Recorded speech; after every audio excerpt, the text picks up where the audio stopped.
Today we talk about an outlaw motorcycle club that was literally there in the beginning at the Hollister Riot that kicked it all off. Some say they threw the first punch to kick off what we now call 1% culture, from Wino Willie Faulkner, founder, to Hollywood stars like Robert Patrick. Today we talk about the legendary Boozefighters MC. Let's get into it. We run the night, we run the night, run. The year was 1946 and America was fresh out of World War II. Thousands of veterans were looking for something to fill the void after years of war. Many turned to motorcycles, and from that passion, one club was born, the Boozefighters Motorcycle Club. The Boozefighters MC was officially founded in Los Angeles, California in 1946 by a former serviceman and motorcycle enthusiast, William Wino Willie Faulkner, along with a few close friends. Faulkner, who had been a member of the 13 Rebels Motorcycle Club prior to the war, earned his nickname Wino Willie due to his fondness for red wine from a young age. After a post-war incident where he rode his motorcycle onto a racetrack in San Diego, he parted his ways with the 13 Rebels, and over drinks at the All-American Bar in Los Angeles decided to form a new club. A fellow patron suggested the name Boozefighters, capturing their spirited lifestyle. Unlike some of the stricter motorcycle clubs, they weren't looking for structure or politics. They just wanted to ride, party, and have a damn good time. Then came 1947, a year that would change the motorcycle club world forever. The Boozefighters rode into Hollister, California, for what was supposed to be a weekend of racing and partying. However, the event drew an unexpectedly large crowd, overwhelming the small town. Some motorcyclists engaged in rowdy behavior, leading to sensationalized media coverage. A staged photograph of a drunken biker surrounded by beer bottles became iconic, and the incident was dubbed the Hollister Riot. This event inspired the 1953 film, The Wild One, starring Marlon Brando. Interestingly, Wino Willie Faulkner was initially consulted for the film, but resigned due to disagreements over the portrayal of bikers. Unlike 1% clubs that wear the outlaw patch, the Boozefighters MC has always stayed independent. Over the years, they have raised thousands for veteran causes, children's hospitals, and community events. For instance, in January 2025, Boozefighters Motorcycle Club Chapter 72 donated $5,500 to the Soup Kitchen of Greater Wheeling, marking their 14th consecutive year of contributions. They ride hard, but they give back even harder. Now here's where things get even more interesting.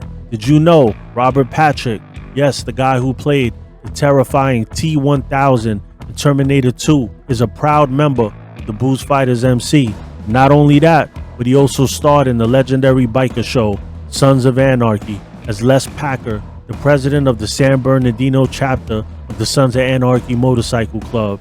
Patrick is a dedicated motorcyclist and has been riding for decades. He joined the club because he shares the same values: respect for the road, the love of two wheels, and a brotherhood that runs deep. Unlike many celebrities who just pose as bikers for the camera, Patrick is the real deal. He rides, he lives a lifestyle, and he wears the Boozefighters patch with pride. But that's not all. Patrick took his passion a step further by becoming a co-owner of a Harley-Davidson dealership in Santa Clarita, California. He wanted to create a community hub for riders, reflecting his commitment to the motorcycle world. At the dealership's grand opening, Patrick emphasized his desire to foster a motorcycle family and be a positive part of the community. It's clear that his dedication to the biker lifestyle goes beyond the screen and the open road. So where are the Boozefighters now? Today, the club has chapters all over the world, from the United States to Canada, Europe, and beyond. They still follow the same philosophy set by Wino Willie Faulkner over 75 years ago, riding hard, partying, and looking out for their own. They're not a gang, they're not criminals, they're simply a drinking club with a motorcycle problem. Their own words, not mine. They have been a pillar in the motorcycle community for decades.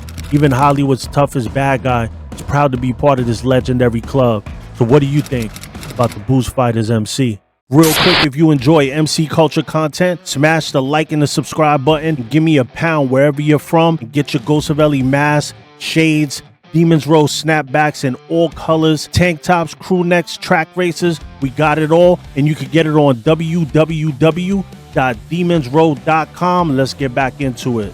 All right, y'all. So I hope you enjoyed that. I'm adding a new layer to the Demons Road experience. What we're going to be doing is you send your questions in and I'll be reading them live. I have a couple questions here that I'm going to go through. And what I need you to do is if you have something you want to ask, it could be video too.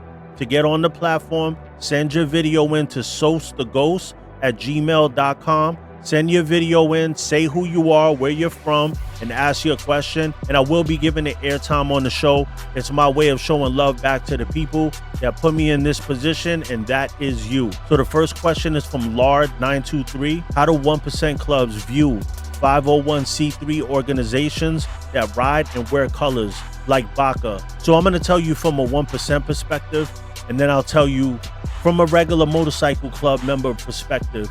But I know when I was in a Diamond Club, a lot of the brothers looked at organizations like a lesser thing, like they're not on the same level. Now, personally, myself, what do I think? A club like Baka, I've seen videos of Baka going into a courtroom from a child that was abused, going with the mother to the court proceeding to give them that strength.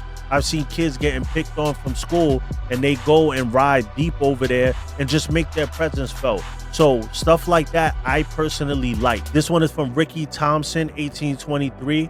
What event do you think would need to occur for all clubs to come under a unified identity, sort of like the mob, still distant clubs, but under one umbrella? I think, listen, I was the biggest proponent of this. I was screaming this to the rafters a couple years ago. It's something that would be so amazing. But honestly, what kind of event? That's the perfect word you just described right there. What kind of event would need to occur for all the clubs to come together? It would have to be a nuclear event. Like, I honestly think, like, I don't even think that might help. Like, I think if two clubs that hate each other were right in front of each other and a nuke hit, I think they would continue fighting. If they're not dead, they're going to keep going. Unfortunately, I would hope that clubs could rise above this, but it looks like this culture that I love is a bunch of grudge holders. They are not letting it go. But Sin City Disciples, Wheels of Soul, Thunder Guards, Outcasts, they did their part. They're unifying up. I mean, everybody's not all buddy, but they're actually meeting up and they're actually doing this. So respect to them for taking that first step in 1% culture to kill the bullshit. This one's from Chase Lewis, Mr. Lebu. What are the top 3 things you could change about MC culture? Wow. This is a deep question. Wow, I gotta think about that. That's like an episode. Let me think of what I hated about it. All right, I got 3 here. Let's pick 3. 1 is boards. I would get rid of boards. The problem with a board is, if you don't know what a board is, it's like the president, vice president, treasurer, secretary, sergeant arms, or enforcer, depending on your club. The top of the spectrum of your chapter has meetings. And the problem with these boards is they all sit down while fully patched members and prospects are sitting outside, hang-arounds, all that, and they're not privy to the information. So I was a sergeant at arms for most of my career, and it seemed like all the decisions were made before everybody came in and we was just dictating it to them. I believe the way it should be done is everyone that's a full patch member should be there and everything should be voted on. And a lot of people think that it's like that, and it's really not. A lot of clubs, they come up with what they think the vote should be and then the body votes, but they're not making the decisions of what they're even voting about. The second one I believe is crucial, and a lot of clubs lose this. It's a say it to your face policy. It should be law that if you have something to say about a brother, you have to say it in their face. So like if a brother comes up to you and he says, I hate what this brother's doing, this and that, it happens all the time. You have to tell the brother, listen, if you don't tell him yourself, I'm going to bring it up to the table. You have up until this next meeting, whenever it is. If it's in a couple of minutes, it's then. If the next meeting is coming up at the end of the week, listen, I'm going to bring it up to the table or I'm going to call you out. And if they don't want to do that, it shows you what type of person they are. And the third one is a crucial one. And this is wild what I'm going to say right here. Get rid of state bottom rockers. I would get rid of the whole territory concept. I think it's actually limiting, to be honest with you. I like nomad. I was a nomad. I think that having a bottom rocker, you have a lot of people, even in 1% clubs, where they'll be in a borderline state and they'll wear that state's patch but live in another state just because they don't want problems with the 1% club that runs the territory in that next state. It happens all the time and it doesn't make sense. Another thing that happens on that token too is like maybe a side rocker or another type of patch where they represent their chapter. A lot of times the chapter represents the major city that everyone knows, but no one lives in that major city. That is corny. If you live in a certain town, if everybody's from a certain town, then that patch should say that town. The territory altogether, it would be good if they just got rid of it. Put a saying on the bottom, put nomad on the bottom, because what's dope about it too, I had actually brought this up, and you could steal this idea if you want to. I came up with a concept that I thought was revolutionary. Let's say there's a club and they want to patch over, but they're all one club and they don't want to like leave their whole identity because maybe the founder's still down. You take that club, you give them a patch of their former club, they wear it on the new vest, and then they get a side rocker with the name of that. So it'll be like their clique. So their whole club is like a chapter, like almost like a nomad chapter of the club. Instead of changing the name and everything, they wear that side rocker and that patch and they can identify in that way. I know it sounds a little bit divisive and it technically is, but let's say you get 3 or 4 clubs and then that big club starts to have these different cliques. I mean, what's the difference? You have a chapter and it's just this, it represents this town. So what's the difference if this chapter or this clique represents a whole bunch of people that exceed states or boundaries? I don't really see what the difference is. It's still them being inside your club. So I think it's a dope concept if it's done the right way. Let me know what you think in the comments. It's a little stretch. Nobody does it like that, but I like doing new shit that nobody does. So let me know what you think about that. And don't forget to hit that subscribe button. There's 80-something% of the people that watch this show are not subscribed. And oh yeah, we ghosting, baby.